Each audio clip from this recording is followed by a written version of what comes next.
Polêmica. O governador Mauro Mendes informou que os vetos à lei da moratória da soja serão mantidos e disse que tem deputados que não estão falando a verdade.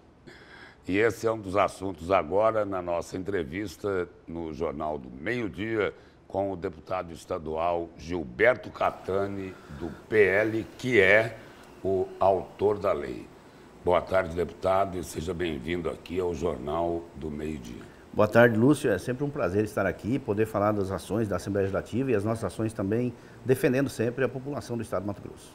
Deputado, traduzindo aí a declaração do governador Mauro Mendes, a pergunta é, o governador estaria querendo dizer que Gilberto Catani e Janaína Riva estão soltando fake news? É isso? Ele falou abertamente que quem falou no final de semana soltou fake news. Quem falou foi eu e a deputada Janaína.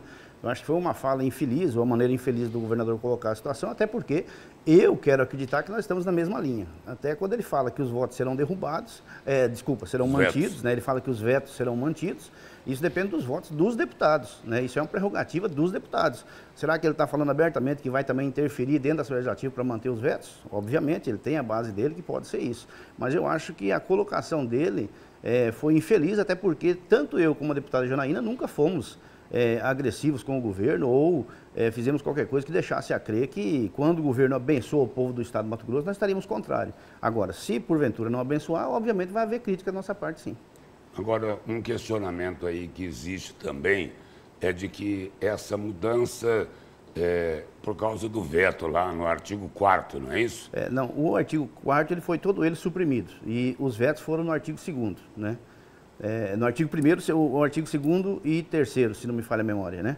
E esses vetos, eles desvirtuam a lei, de uma forma que as empresas podem continuar depois aplicando a moratória por polígonos. Ou seja, você é um produtor que desmatou de forma legal, que cumpriu a lei, o próprio Estado te deu a autorização do desmate, te deu a autorização da queimada, te deu a autorização para você usufruir daquela parcela que, dependendo do seu bioma, você tem direito na legislação para fazer. Aí vem uma empresa e fala que não vai comprar o teu produto, e aí o próprio governo está ainda fornecendo a essa empresa que comete esse crime contra o produtor benefícios fiscais. E outra, a lei não fala só da moratória de soja, a lei fala que qualquer conluio de empresas ou acordos comerciais internacionais que possam prejudicar a livre comercialização dos produtos não seja digno de receber incentivos fiscais do Estado, o que é muito justo. É impossível, impensável que o Estado possa fornecer benefícios fiscais a uma empresa que está prejudicando o nosso Estado.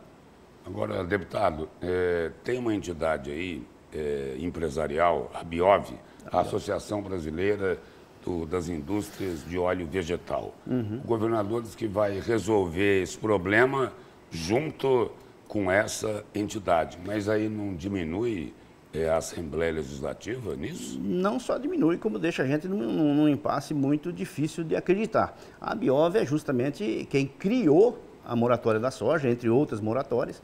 A BIOV é quem defende os interesses das grandes trades, que hoje estão todas elas aí como se fossem um cartel dominando o mercado. A BIOV é aquela que lutou com todas as forças para que a lei não fosse aprovada, que está mais de um ano para ser aprovada na Assembleia Legislativa. A BIOV também é aquela que está lutando incansavelmente para que esses dois vetos não sejam derrubados. E aí a própria BIOV ontem, num vídeo que o governador colocou, disse que vai acabar com a moratória da soja. Eu repito, eu não sou mentiroso e não espalho fake news. Eu quero que a pessoa que está me ouvindo aí acredite em quem ela quiser, né? Eu quero que as coisas fiquem muito claras para que a pessoa, o produtor, possa saber de fato quem está do lado de quem. Agora, deputado, a BIOV, ela abriga as grandes tradings. Só para traduzir, as grandes tradings são os mega barões do agro. É isso, não é? É isso, não só, a grande maioria delas é internacional, né? Você tem a Bunge, você tem outras aí, a COFCO, que são internacionais, mas a nossa, aqui do nosso país, é a AMAG, né? Que pertence ao grupo MAG, que é uma das maiores aí até do planeta, mas nós temos, em contrapartida também, representatividades, como por exemplo a ProSoja, que luta para que o produtor seja beneficiado. Nós precisamos que o produtor sempre seja beneficiado. E não é só na questão do soja. Nós temos aí a questão do leite, por exemplo, que foi feito praticamente a mesma coisa. E não deu esse baco-baco. Por quê? Porque o leiteiro é um carinha miudinho, né? Mas quando se trata desses barões aí, realmente a coisa é complicada. Agora, essas tradings aí, elas querem o seguinte, continuar escolhendo de quem elas vão comprar e continuar recebendo o incentivo fiscal. É por aí, não é? É por aí. E eu acho que nunca ganhou-se tanto dinheiro como se ganha com essas trades, né? E uma coisa interessante, existem milhares de pessoas hoje impedidas de vender o seu grão, né? Milhares de produtores impedidos de vender o seu grão, principalmente nas cidades mais novas. E, repito, de forma legal, ele não desmatou nada ilegalmente, ele desmatou legal e não pode vender o seu grão. Porém, na última safra, não ficou nenhum grão de soja sem ser comercializado. Então, estão empurrando o produtor para uma ilegalidade. Essas mesmas trades que não querem comprar do cara que desmatou depois de 2008, né, para poder fazer o seu nome lá fora, né, para poder se subjugar a uma legislação europeia. Essas mesmas trades arrumam aí uma terceira via, um atravessador que vai lá e compra desse camarada que está desesperado para pagar suas contas, precisa vender o seu grão, ele compra mais barato e vende para elas próprias, porque não tem nenhum outro tipo de comercialização no nosso país, nem no nosso estado. Então, de uma maneira ou outra, estão empurrando para a ilegalidade. Isso nós não podemos aceitar. Deputado, para todo mundo entender, dá uma resumida para a gente aí, o que é esta moratória da soja e quais os prejuízos que ela causa.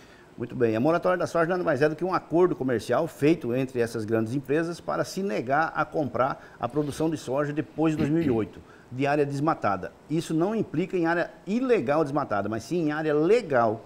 Mesmo que a pessoa esteja legal, como eu disse aqui, eles não vão comprar se você desmatou depois de 2008. E aí teria também uma combinação com o mercado comum europeu, para proteger os produtores de lá, contra os daqui. Não só proteger os produtores de lá, como boicotar os daqui e também mostrar que eles lá não têm nenhum tipo de reserva como nós temos aqui, não tem nada de reserva. Eles acabaram com todas as suas reservas naturais e hoje querem impedir os nossos produtores de produzir aqui de forma sustentável. E o prejuízo, como o senhor citou, o primeiro prejuízo, obviamente, é o produtor. Ele tem um prejuízo gigantesco, porque ele acreditou em tudo aquilo que o governo oferece para ele produzir e depois, quando chegou para vender o seu grão de forma legal, não consegue vender. O segundo prejuízo é aquelas cidades mais jovens e menores do nosso estado.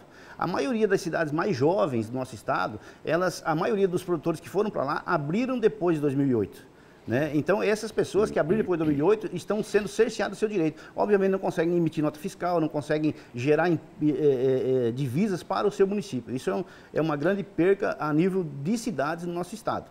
Né? Então, é impensável realmente o que está acontecendo. Deputado, o governador já disse o seguinte, olha, os vetos serão mantidos. E aí, como é que a Assembleia Legislativa vai se posicionar? Vai seguir a orientação do governador ou vai agir com independência? Ontem, nesse mesmo vídeo, ele disse que a Assembleia Legislativa estava representada lá pelo deputado Gilmar e o deputado Wilson Santos, né? Eu não me senti representado, nem sinto que a Assembleia foi representada, porque eu sou autor da lei e não fui convidado. Outros deputados importantíssimos para o processo não foram convidados para a reunião. Né? E tenho a dizer o seguinte, eu falo por mim, não pela Assembleia, eu não posso falar pela Assembleia Legislativa, mas vamos ver se os deputados vão aceitar. Eu vou derrubar os vetos, se possível for. Deputado, mudando de assunto aí, orçamento do Estado vai ser votado nesta quarta-feira ainda? Sim. Vai ser votado nessa quarta-feira, apesar de que nós temos a prerrogativa de poder votar em janeiro também, né, se não chegarmos no entendimento. Existem muitas emendas, muitos pedidos dos deputados para ser colocado no orçamento, e se der tempo vai ser votado hoje. Mas eu creio que o deputado Eduardo Botelho, nosso presidente, pode também optar para votar no mês de janeiro. Deputado, e os poderes e as instituições estão assim com um apetite voraz em cima do orçamento 2025? Olha, eu acho que já não tem mais esse apetite porque ele foi sanado. Você vê todas as instituições hoje, elas têm uma regalia muito grande, né? Eu acredito que essas regalias que existem em todos os três poderes, eu acho que é o suficiente. Eu acho que não precisamos ter muito mais fome aí, não. Deputado, o senhor não acha que os poderes têm muita gordura para cortar?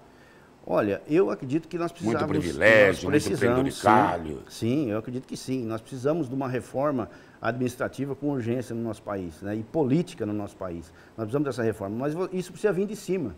Lúcio, nós temos um entendimento que poderíamos fazer isso no nosso Estado, mas se você não der o primeiro passo a um nível federal, isso nunca vai acontecer no nosso país. E outra, isso tem que ser um conjunto de iniciativas, tanto do Executivo como do Legislativo e do Judiciário, né? Nós temos hoje um judiciário mais caro do mundo, né? Assim como também o legislativo também. São bilhões, né? E bilhões, não é? Eu acredito que nós precisamos, sim, de uma reforma nesse sentido, mas ela tem que vir de cima, Lúcio. Eu não acredito que nós podemos mudar isso a nível de Mato Grosso. Mas não tem interesse para isso, né? Exatamente, não tem interesse. Se tiver interesse, ele tem que vir de cima, repito. Deputado, obrigado pela presença e pelas informações aqui no Jornal do Meio-Dia. Eu que agradeço, é sempre um prazer. Muito obrigado.